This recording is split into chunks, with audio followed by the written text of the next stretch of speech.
What's up, YouTubers? Welcome back. Everybody's got work. Everybody's got work. So, Caleb took this all apart yesterday, and I kind of helped him a little bit. Hello. Say hi, Rachel, to the millions of people who love to see your beautiful face and body. Hello. And nobody sees Rachel's double chin. She doesn't have a double chin. There's like 5. Okay, what's up? My mom's on the video thing. Could I go meet her at Mongo's? Get the fuck out of here. You're at work. Your mom said she would come here. She is. Well, then tell her to come here so I can spank her. But can I take... She's going to come here to be able to bring me back. But she has to get out of her car and come inside. She's going to. All right, then yes. So what I was saying is, you notice how like I'm always constantly interrupted with videos. Sometimes I mind and sometimes I don't. Anthony's not here, he's on vacation. He won't be back until next month.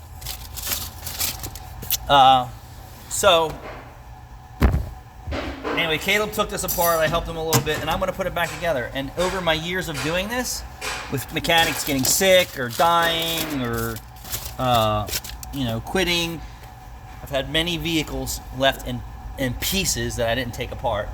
And I believe that sharpens your skills. I've had body shops bring me cars that were in boxes because their mechanic quit. And it's weird because there's body shop guys out there who want nothing to do with nuts and bolts other than body shop work. And I've had vehicles come here in crates and we never took it apart and we wound up putting it back together. But anyway, it's build skills. I love a challenge sometimes. But I'm getting back to this cruise that I worked on. It's back again. It had a problem that we didn't address with surging, which the customer said that the dealer fixed that like 2 years ago. And I think it triggered the knock sensor to code. But then we lost tire monitor function and regained keyless with no codes in the system, which is blowing my mind. So Caleb and I were reading a service bulletin on, they want you to replace all the tire monitors, they want you to replace the keyless receiver, they want you to replace the keyless transmitter, and then reprogram all this stuff. And I'm just like scratching my head. I'm like, I put the part in that the dealer gave me, but I don't think he realized that it needed more parts to correct that problem, and then which left me in a tailspin. But now that we're reading the TSB, it's saying replace, and charge 3 hours labor. I mean, you're going to put $1,500 or more into your tire monitor system, and you still might have a body control module problem. But like, when I put the other one in, the car was perfect. Tire monitors worked, keyless entry worked. It's back today with a check engine light on, and a blank tire monitor blanks on the screen, and no codes in the system, which is blowing my mind. And I'm just curious if the BCM has an output problem that's intermittent. I'm not sure. So we're going to send that to the dealer and find out what's going on. Is it an update problem? Is it a product problem? We put an OEM knock sensor in, but he has an underlying surging problem which could trigger a knock sensor for detonation. It goes into a stall and then it comes right back. But yeah, this is the life of electrical issues and software issues and glitches.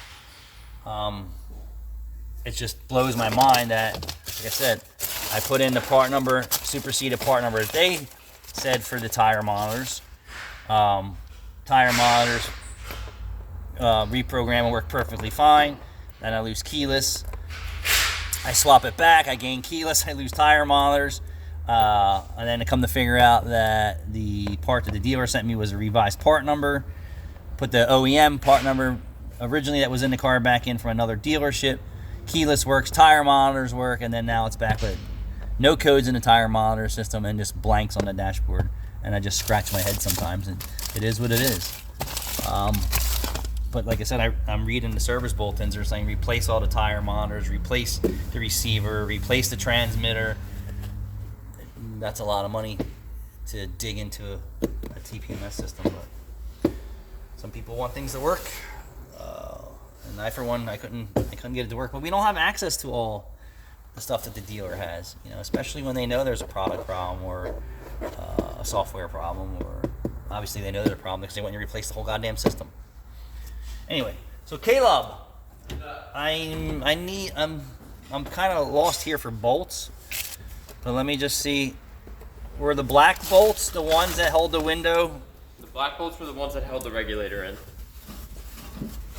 Right. So I took a bolt that was missing from previous. You're saying these three were the bottom? Mm-hmm. Gucci. And then I need to come up with a shorty for the window. All right, I'm good. No, so we had put the window. No, I needed two for the ear. Oh. Because I stole one, now I just dropped one. I'll be right back. Because the last guy who worked on it left one out, which wasn't us.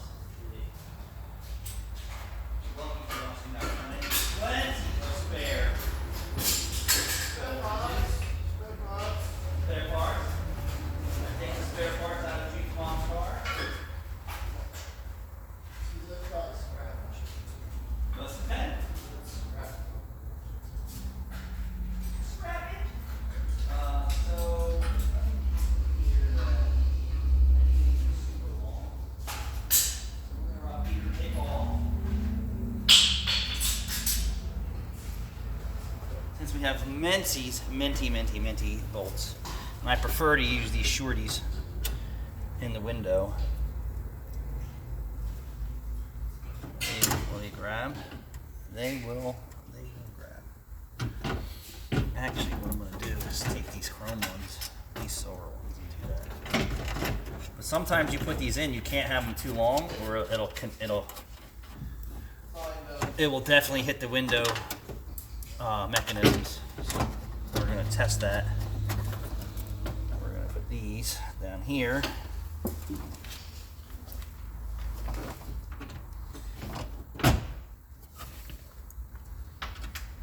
And then we're going to put these into the window. And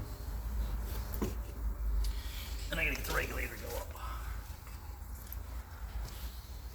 Regulators! Out!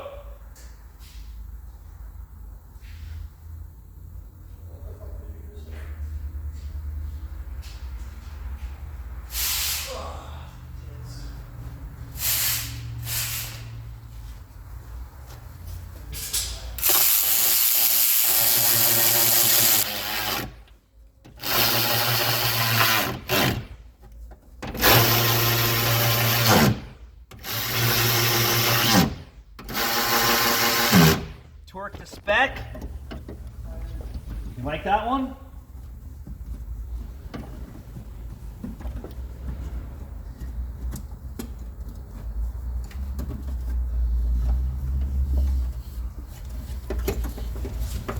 Yeah, let's put that where you can't reach it.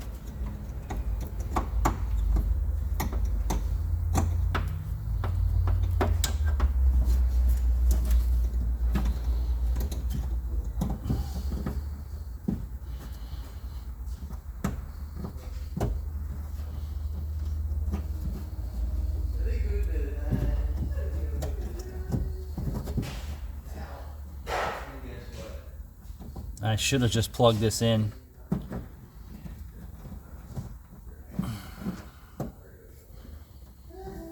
What the farg?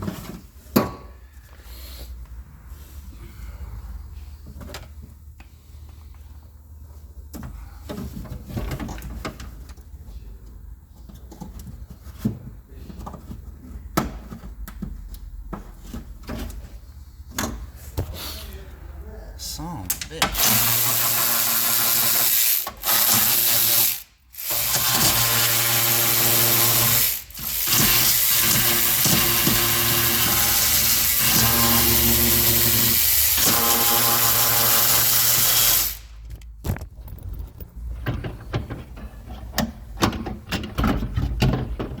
Just couldn't plug it in.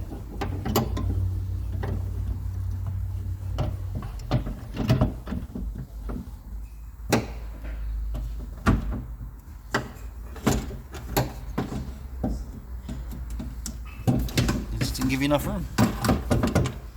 How about that? Shocked? No. I'm not shocked about anything.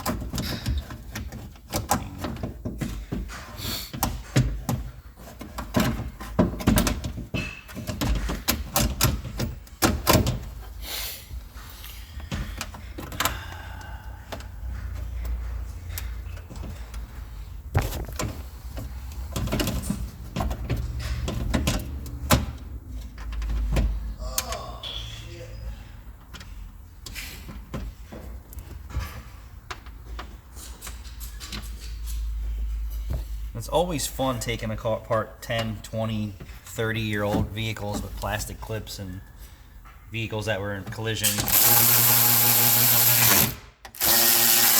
Body damage.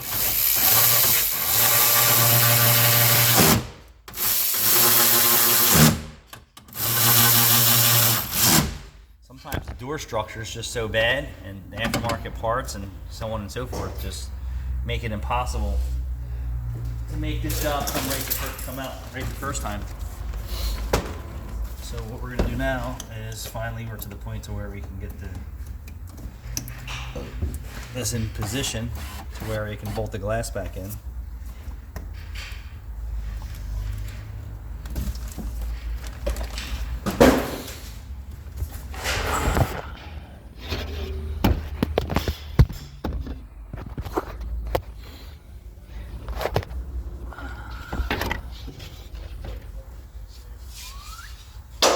Woo!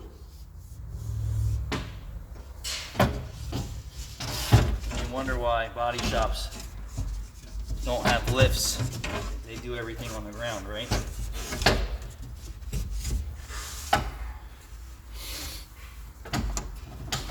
Alright, so that appears to fit fine.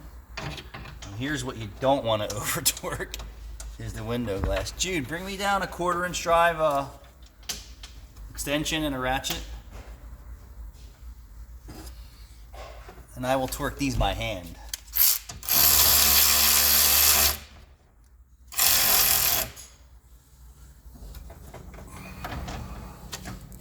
So typically I like to put the window up when I torque these in place. That doesn't mean anything. My experience is that it gives the window a true fit when you do that, because some of these things just, it's not 100%, and you can't do this car like that. So let's just bang it and hope that it stays in its position, because the regulator is slotted.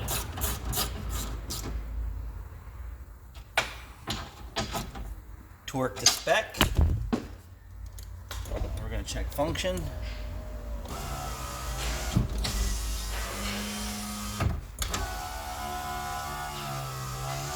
She's not super happy, but it works.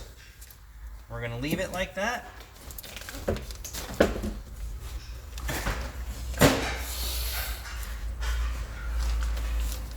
going to put the insulation back up.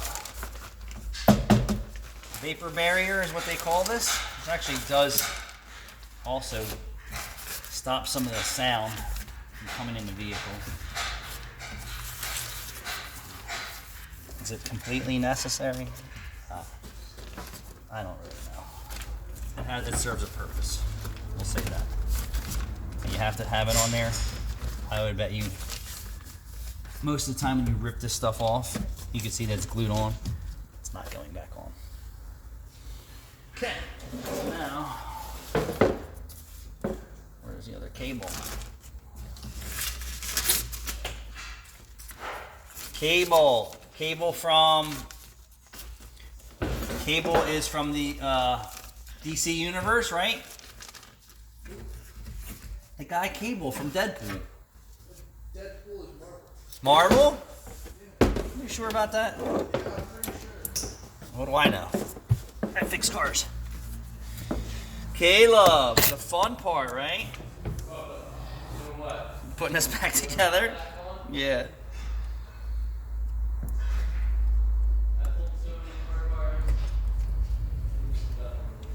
This ain't nothing. You ain't worrying about nothing.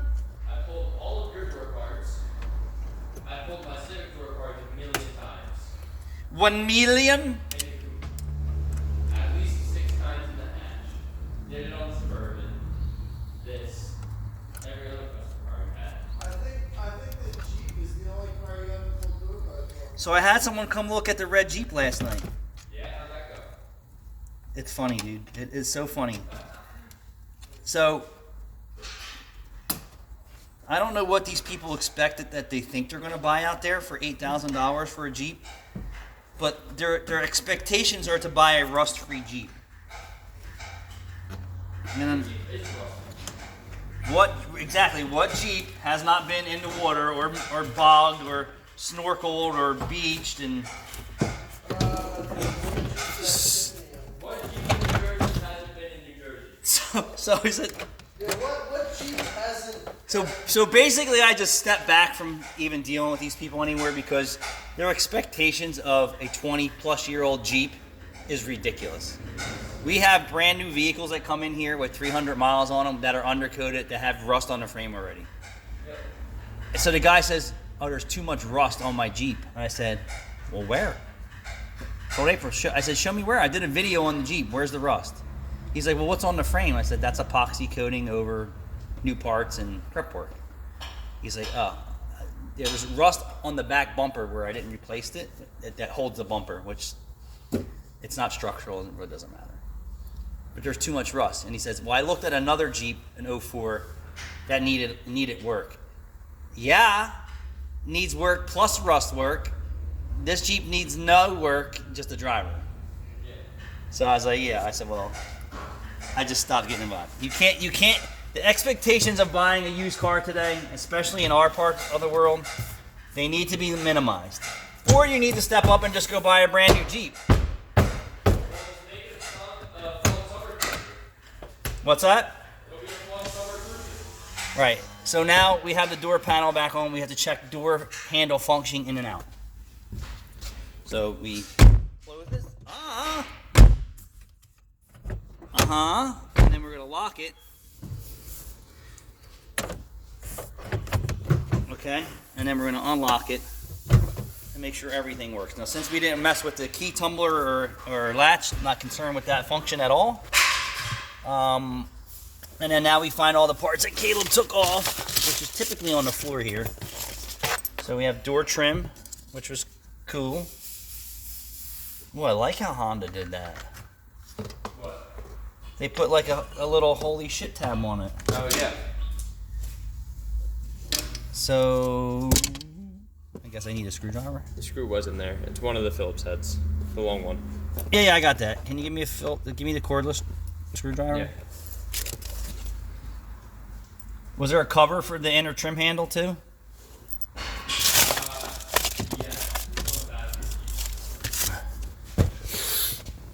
No, that's okay. Yeah, I got them both. There should be two covers there. One tiny one that goes on the inside of the door. Yeah, and right there. Why does it look like it's not fitting right? They just don't fit. It just doesn't fit right. That's how it is. Yeah, they don't look like they fit. Right, it doesn't look like it fits, but it fits. Good. Torque to spec. Nope.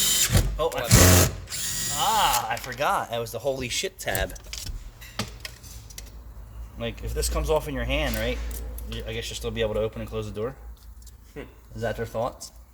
I don't know what the thought process was behind it, because I'd be surprised if you ripped just that piece off of the handle. No, nothing on the sides. Say what? Here's this one, this one. Yep. There's another one somewhere. I don't remember where. Not there. All the way down here? Yes. Yes.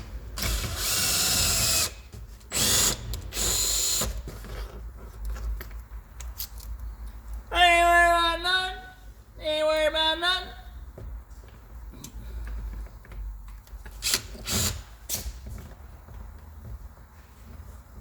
It's so dark in here. Was it missing a screw? I said, was it missing a screw somewhere? No. That clip goes behind here, next to the screw. Right here. Well, that's stupid. Yeah. Are you serious? Yep.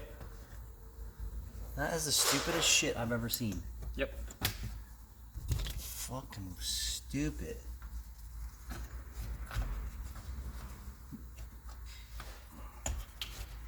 Okay.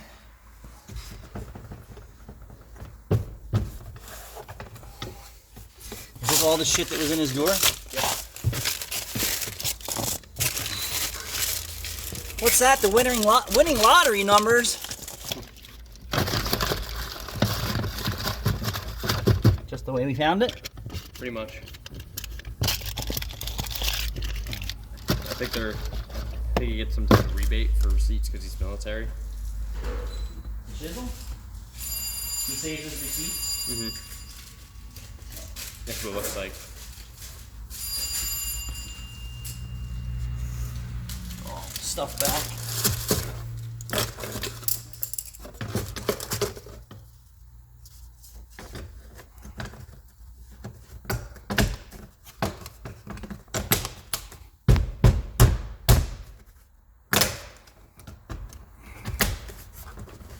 Okie dokie. Thanks for watching. It's always a fun adventure.